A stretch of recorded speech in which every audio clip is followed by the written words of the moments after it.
नमस्कार, शिवाय एकेडमी के ऑनलाइन चैनल में आपका स्वागत है। हम इंग्लिश के बारे में बात कर रहे थे। कल हमने इंग्लिश का एक टॉपिक कंप्लीट किया था। हम टेंस का एक टॉपिक कर रहे थे। तो कल हमने टेंस के अंदर हमारा प्रेजेंट इंडेफिनेट टेंस जो है उसको हमने कंप्लीट किया था, प्रेजेंट इंडेफिनेट को, जिसमें हमने बात की थी कि अगर कोई काम रेगुलर रूटीन में होता है तो वो किस प्रकार से हम उसमें सेंटेंस को क्रिएट कर सकते हैं, कैसे हम सेंटेंस को इंग्लिश से हिंदी में और हिंदी से इंग्लिश में हम कैसे उसको ट्रांसलेट कर सकते हैं। तो ये हमने कल बात की थी प्रेजेंट के इंडेफिनेट में जो काम रेगुलर रूटीन में होता है। इसके बाद आज है हमारे पास प्रेजेंट कॉन्टिन्यूस। प्रेजेंट का हमारे पास नेक्स्ट पार्ट है प्रेजेंट, यानी वर्तमान जो टाइम होता है प्रेजेंट का हमारे पास नेक्स्ट है प्रेजेंट कॉन्टिन्यूस टेंस।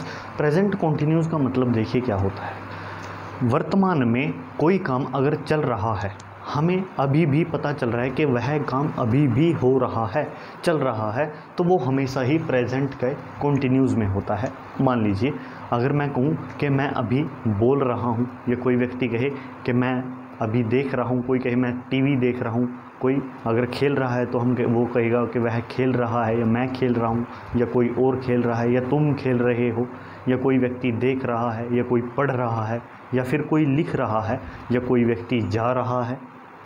इस प्रकार से जो भी ऐसी बातें होती हैं जिसका हमें पता चले कि यह कार्य अभी भी हो रहा है, यानी वो वर्तमान में हो रहा है, तो वहीं पे होता है हमारे पास प्रेजेंट कॉन्टिन्यूस टेंस। इसकी पहचान भी यही होती है, जैसे मैंने कल आपको बताया था, पिछले चैप्टर में हमने यही बात की थी पिछले टॉपिक के अंदर, कि जहाँ भी बात होती है हमें किसी भी सेंटेंस का लास्ट में देखना पड़ता है कि क्या है। तो अगर प्रेजेंट कॉन्टिन्यूस टेंस की कहीं बात हो तो अगर स्टार्टिंग में रहा है,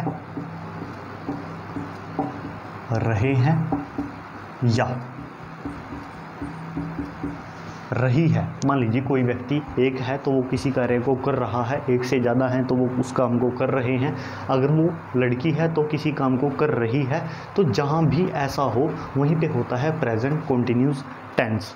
इस प्रेजेंट कॉन्टिन्यूस टेंस को बनाने के लिए एक फार्मूला होता है, जैसे अभी तक हमने बात की थी, हमारे पास लास्ट टेंस में भी फार्मूले की हमने बात की थी, फार्मूला किया था। यहाँ भी एक फार्मूला होता है, वो होता है सबसे पहले तो एक सब्जेक्ट रहेगा। मैंने आपको पिछले चैप्टर में बताया था, पिछले टॉपिक में, कि किस प्रकार से हम सेंटेंस को क्रिएट करते हैं, और इस सेंटेंस को क्रिएट करने के लिए हमें किसी सब्जेक्ट की आवश्यकता पड़ती है, तो वही है सब्जेक्ट है। उसके बाद आता है इसमें हेल्पिंग वर्ब आएगा, या तो इज़ आएगा, या फिर वो एम आएगा, या फिर वो आर होगा।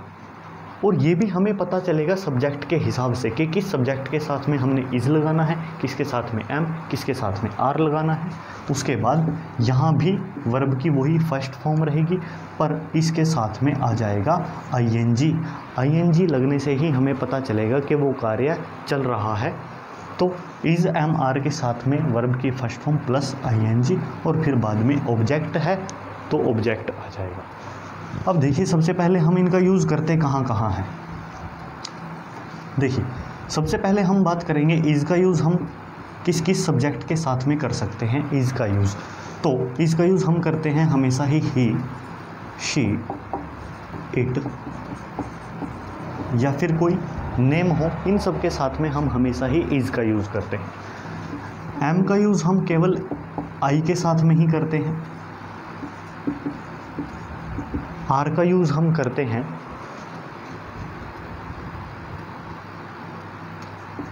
यू, वी,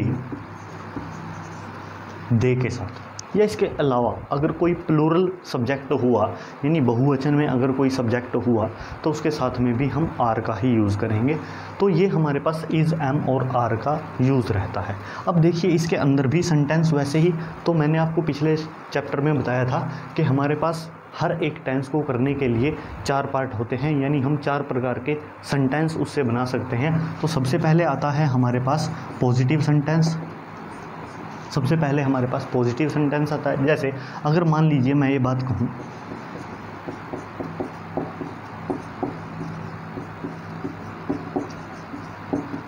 जैसे मान लीजिए हमारे पास एक सेंटेंस है कि मैं टीवी देख रहा हूँ, तो इस सेंटेंस में आप देखोगे लास्ट में बात आई है रहा हूँ की। कल हमने बात की थी कि मैं स्कूल जाता हूँ, तो उसमें लास्ट में ता हूँ था।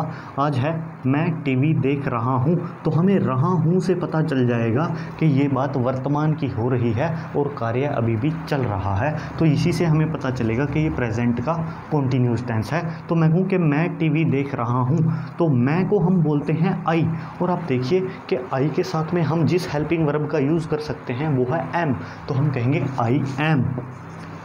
और टीवी देखने को हम वॉच बोलते हैं,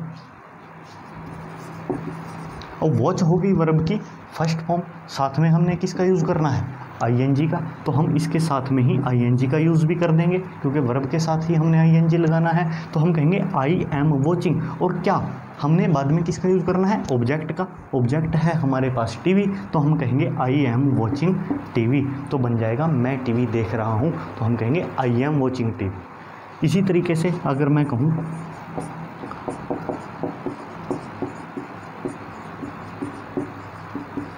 तुम टीवी देख रहे हो, तुम है सेकंड पर्सन है, तो हम कहेंगे यू, और यू के साथ में आप देखिए हमने यूज़ करना है आर का, तो हम कहेंगे यू आर वॉचिंग टीवी। वही है वॉच के साथ में ING, you are watching TV.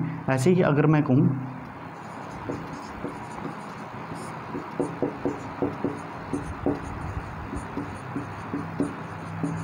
Mohan TV देख रहा है, तो मोहन है हमारे पास कोई भी नाम है, तो अगर कोई नाम है तो इसके साथ में हम यूज़ करेंगे इज़ का, हम कहेंगे मोहन इज़, क्योंकि मोहन एक व्यक्ति है इसलिए हम इज़ का यूज़ करेंगे। Mohan is watching TV, Mohan is watching TV. अगर मान लीजिए वो एक से ज़्यादा व्यक्ति हैं, मैं कहूँगा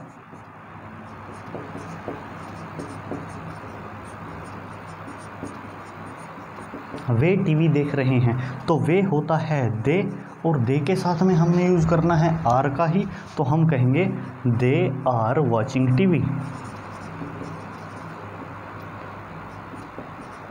दे आर वॉचिंग टीवी। तो इस प्रकार से ये हमारे पास पॉजिटिव सेंटेंस हो जाएंगे। अच्छा, इसमें एक बात क्या रहेगी, कई बार बच्चे कंफ्यूज हो जाते हैं एक सेंटेंस के ऊपर, वो सेंटेंस है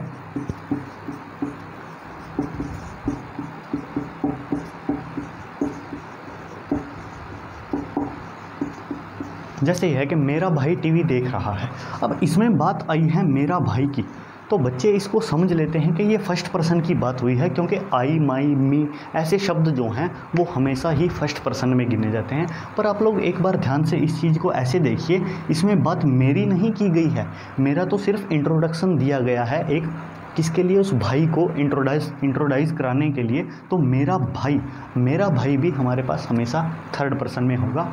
मेरा भाई हो, मेरे पिताजी हों, मेरी माताजी हो, मेरे अंकल आंटी, जो भी है, अगर वो मेरा भाई है या इसके अलावा कोई और है तो वो हमेशा ही अदर पर्सन यानी थर्ड पर्सन में होंगे। तो हम कहेंगे माई ब्रदर।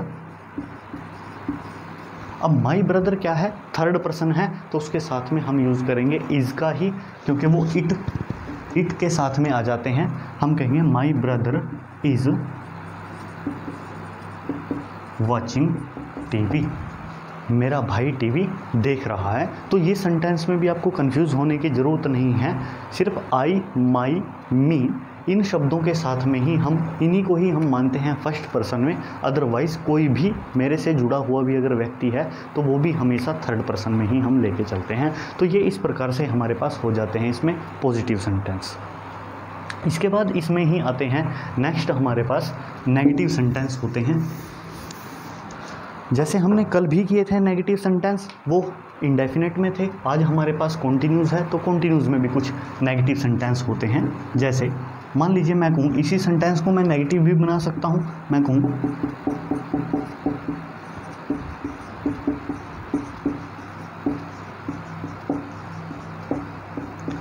जैसे ये नहीं के आने से नेगेटिव बन गया है, तो मैं कहूँगा मैं टीवी नहीं देख रहा हूँ, तो इसको हम कहेंगे आई एम। अब मैंने आपको पिछले चैप्टर में ये बात बताई थी कि आई एम यानी जो भी हेल्पिंग वर्ब होगा नेगेटिव सेंटेंस बनाने के लिए हमने उसी के साथ में ही नोट का यूज़ कर देना है। तो यहाँ पे हम एम हमारे पास हेल्पिंग वर्ब है, इसी के साथ में ही हम यूज़ करेंगे नोट का, क्योंकि नेगेटिव है। हम कहेंगे I am not watching TV,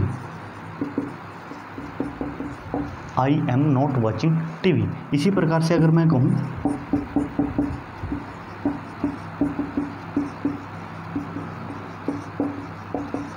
तुम टीवी नहीं देख रहे हो, तो तुम होता है यू, यू के साथ में हम यूज़ करते हैं आर का, हम कहेंगे यू आर, और क्योंकि नेगेटिव है इसलिए not, you are not watching TV, you are not watching TV. इसी प्रकार से अगर कोई व्यक्ति है, कोई थर्ड पर्सन हो सकता है, वह टीवी नहीं देख रहा है, वह टीवी नहीं देख रहा है, तो वह से हमें रहा है से पता चल गया कि वो जेंट्स है, कोई लेडीज़ नहीं है।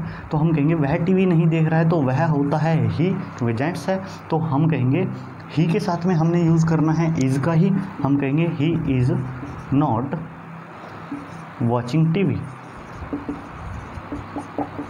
He is not watching TV. अगर वो एक से ज़्यादा है, अगर नाम आ जाएगा तो ही की जगह पे नाम आ जाएगा, अगर कोई लड़की का नाम हो तो लड़की का नाम आ जाएगा।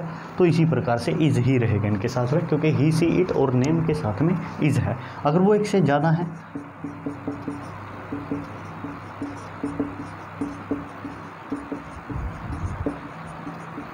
अगर वो इस प्रकार से हैं कि वे टीवी नहीं देख रहे हैं या वो टीवी नहीं देख रहे हैं, तो हम कहेंगे वे होते हैं दे आर नॉट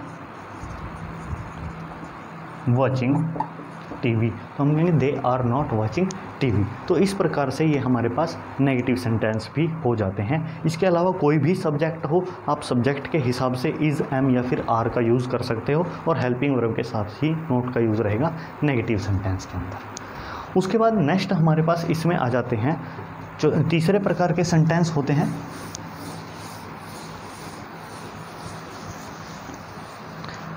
तीसरे प्रकार के सेंटेंस जो हैं हमारे पास वो इंटेरोगेटिव सेंटेंस होते हैं, जिसमें प्रश्न पूछा जाता है। अब इसी प्रकार के सेंटेंस को ही हम प्रश्न पूछने के लिए प्रयोग कर सकते हैं। जैसे अगर मैं कहूँ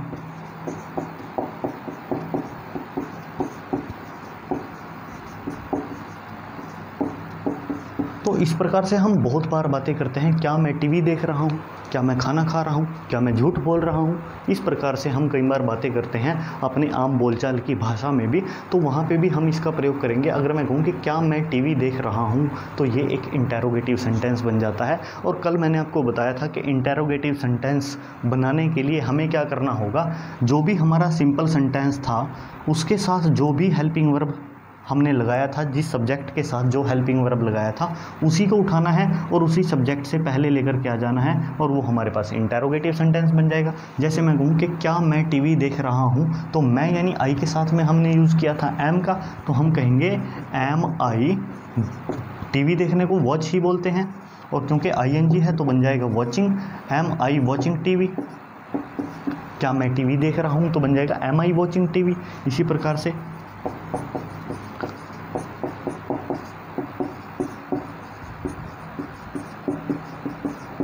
क्या तुम टीवी देख रहे हो, तो तुम है यू, यू के साथ में हम यूज़ करेंगे आर का, तो हम कहेंगे आर यू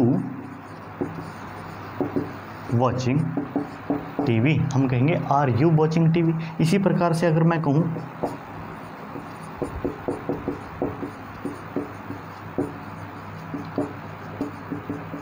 क्या वह टीवी देख रहा है, तो वह कौन है, है, ही के साथ में इज़ है, तो हम कहेंगे is he watching TV, is he watching TV. तो अगर वो एक से ज़्यादा हैं,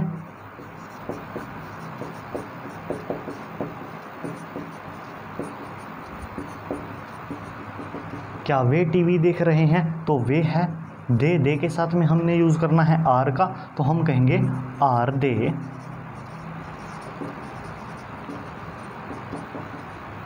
watching TV, are they watching TV. तो इस प्रकार से ये हमारे पास हो जाएंगे इंटेरोगेटिव सेंटेंस। उसके बाद चौथे प्रकार के सेंटेंस इसमें आते हैं वो होते हैं नेगेटिव के साथ साथ इंटेरोगेटिव भी, यानी हम नहीं भी कहेंगे और हम प्रश्न भी पूछ लेंगे। जैसे अगर मान लो इसी सेंटेंस को मैं नेगेटिव इंटेरोगेटिव बनाना चाहूँ तो कैसे बना सकता हूँ?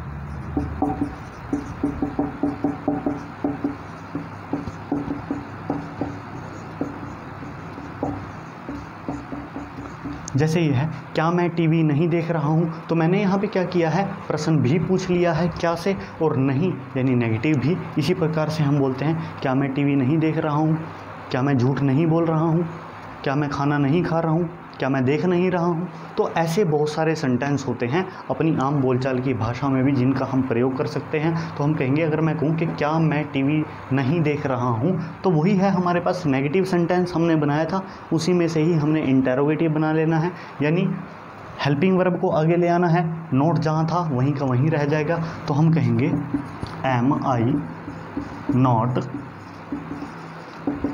वॉचिंग टीवी, तो बन जाएगा am I not watching TV. ऐसे ही अगर मैं कहूँ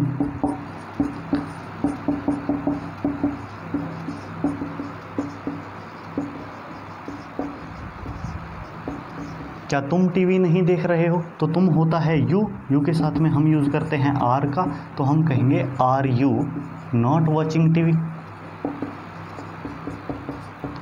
are you not watching TV. इसी प्रकार से अगर मैं कहूँ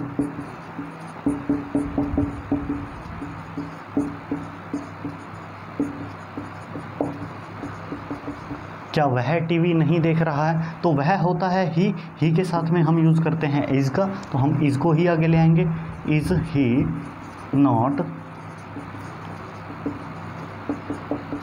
watching TV, is he not watching TV. अगर वो एक से ज़्यादा हैं